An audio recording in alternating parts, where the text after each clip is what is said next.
From time to time, users will have to do service on the Diacon weather stations. One of the rare tasks is replacing the cell phone module. The cell phone is built into and attaches directly to the controller on the back side of the board. I'm going to show the process for changing out the cell phone module in case this needs to be done. The tools required to perform this task include a Phillips screwdriver, number 2. This is used for opening the enclosure and the ground screw connection. The rest of the board is held in place by number 1 Phillips screws, so a number 1 screwdriver is required. If you will be messing with the terminal blocks on the standard Diacon slotted driver will be useful. Usually I keep this just in the enclosure. We will also need a 7mm or 5/16 open end wrench and a 7mm or 5/16 open end wrench, box wrench, or socket, any of those 3 options. So you'll need 2 7mm wrenches.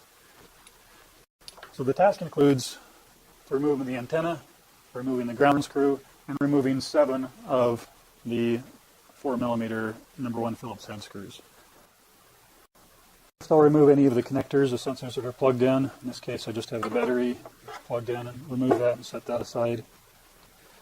Next, I'm going to remove the antenna. This is an articulating antenna with a thumb screw at the base. There's a ground screw on the bottom right. I'll undo that. There are 7 screws that need to be removed to take out the control module board. The 4 nearest the display should not be removed. We have 1, 2, 3 across the bottom, 2 in the middle, and then 2 in the top corners. I'll remove those now. Except I'm going to cheat and use a power driver.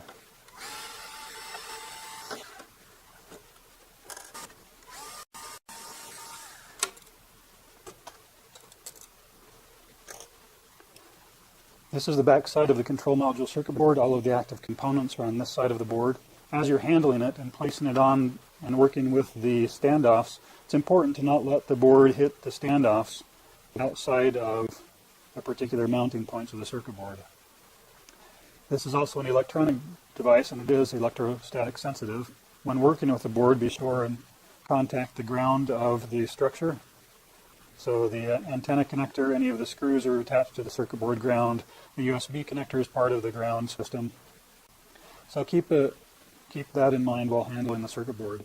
The cell phone module plugs in the back in this pair of sockets, and the SMA connector attaches with the 5/16 or 7mm wrenches. In this case, we can typically put a socket on the top nut and loosen the nut without using a second wrench. So we'll remove that connector, pull out the SMA, and remove the cell phone.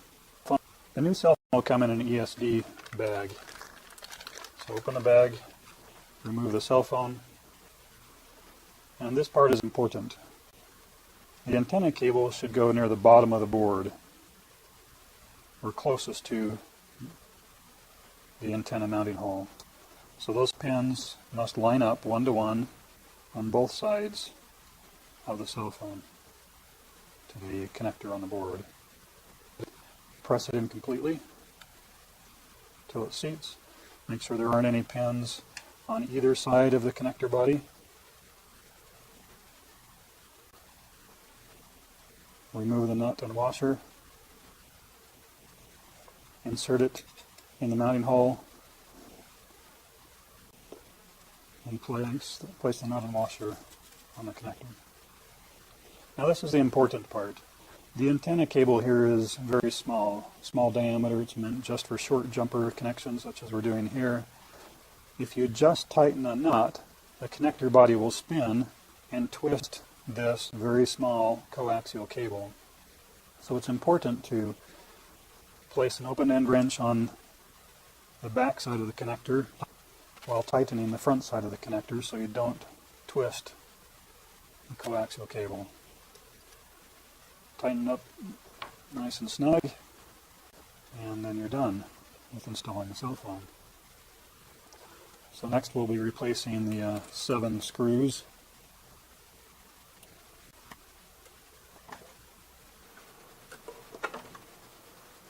And that completes the cell phone installation. Oh. except for the antenna. Gotta have that.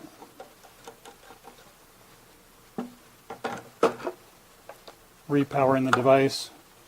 We'll watch for the cell phone to be recognized with its firmware number. And the station is up and operating.